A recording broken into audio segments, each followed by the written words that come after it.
Chemical soap వాడడం మానేసి herbal soap use చేస్తున్నాం. అది కూడా కొన్నదేం కాదు, ఇంట్లో చేసింది. హెర్బల్ సోప్ ఎలా చేయాలనేది చూసేద్దాం రండి. మీ దగ్గర ఉంటే సోప్ బేస్ కానీ లేదంటే పిఎస్ సోప్ కానీ తీసుకోండి. సోప్ బేసెస్ అనేసి మీషోలో కొట్టినా మీకు వస్తుంది, ఆన్లైన్లో ఎక్కడ కొట్టినా వచ్చింది అనమాట. సోప్ బేస్ తీసుకోండి. నేనైతే పిఎస్ సోప్ తీసుకుంటున్నా. దీన్ని మనం చిన్న చిన్న ముక్కలుగా కోసుకొని వాటర్లో గిన్నె పెట్టి ఆ గిన్నెలో ఈ సోప్ వేసుకొని మెల్ట్ చేసుకోవాలి. ఈ ప్రాసెస్ని డబుల్ బాయిలింగ్ మెథడ్ అంటారు. ఇలాగా సోప్ని మెల్ట్ చేసుకున్న తర్వాత నాకు ప్రెగ్నెన్సీలో బాగా యాక్నీ అండ్ అలాగే బాగా డల్గా స్కిన్ అయిపోయింది. సో నేను బయటవేమీ వాడకుండా, అందులోని ప్రెగ్నెన్సీలో కెమికల్స్ ఎక్కువ వాడకూడదు కాబట్టి ఇంట్లో పసుపు కొమ్మల నుంచి ఉన్న పసుపు ఉంది. సో దాంతో నేను ప్రిపేర్ చేస్తున్నా. మీకు నేను ఇక్కడ పసుపు వాడడం వల్ల సోప్ అనేది రెడ్ కలర్లో వచ్చింది.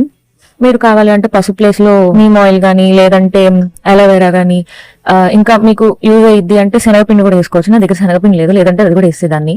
నేనైతే దీనిలో ప్రస్తుతానికి turmeric, milk and sugar add చేశాను. షుగర్ వల్ల స్కిన్ స్క్రబ్ అవుద్ది. మిల్క్ ఎలాగో మీకు తెలిసిందే, ట్యాన్ రిమూవ్ చేయడంలో బాగా హెల్ప్ అయింది. పసుపు అనేది నాకున్న యాక్నీ అండ్ అలాగే ఏమైనా కొంచెం ప్రెగ్నెన్సీలో స్కిన్ అనేది స్ట్రెచ్ అయ్యింది కదా, దానికి దురద రాకుండా ఉండడం. సో చిన్నపిల్లలు ఉన్నప్పుడు కెమికల్స్ వాడకూడదు అనుకుంటే ఇలాగ ఇంట్లోనే హోమ్ మేడ్ గా చేసుకోండి. మీకు కావాలి అంటే కామెంట్ చేయండి. ఎన్ని టైప్ ఆఫ్ గా మనం సబ్బు చేసుకోవచ్చు, ఎలా యూజ్ చేయాలి, ఏంటి వాటికి సంబంధించిన ఐటమ్స్ ఎలాగా ఎక్కడ పర్చేస్ చేయాలి, మోల్డ్స్ ఎక్కడ కొనాలి, సోప్ బేస్ ఎలా ఉండిద్ది, ఎక్కడ దొరికింది, వాటి లింక్స్ అవన్నీ కూడా నేను మీకు పెడతా.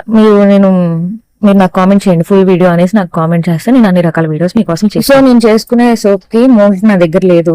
నేను అందుకని చెప్పేసి నా దగ్గర ఒక రౌండ్ షేప్ బౌల్ ఒకటి ఉంటే దానికి ఆయిల్ అప్లై చేసాం, కోకోనట్ ఆయిల్ అప్లై చేసి మెల్ట్ అయిన సోప్ లిక్విడ్ తీసుకొని ఆ బౌల్ లో పోసి అది రూమ్ టెంపరేచర్ లో సోప్ అనేది గట్టి పడిపోయాక ఎడ్జెస్ కట్ చేసుకొని సోప్ తీసేసుకుంటే మనకు సోప్ రెడీ అయిపోయింది. సో చాలా సింపుల్ ఫ్రెండ్స్, ఇలా మీరు కూడా చేసుకోండి. కెమికల్స్ అనేది తగ్గిస్తే మనకి ప్రెసెంట్ డేస్ లో చాలా మంచిది అనమాట.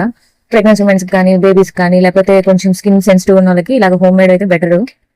మీకు కనుక ఈ వీడియో నచ్చితే లైక్ చేయండి, షేర్ చేయండి, మన ఛానల్ సబ్స్క్రైబ్ చేసుకోండి ఫ్రెండ్స్. Thank you for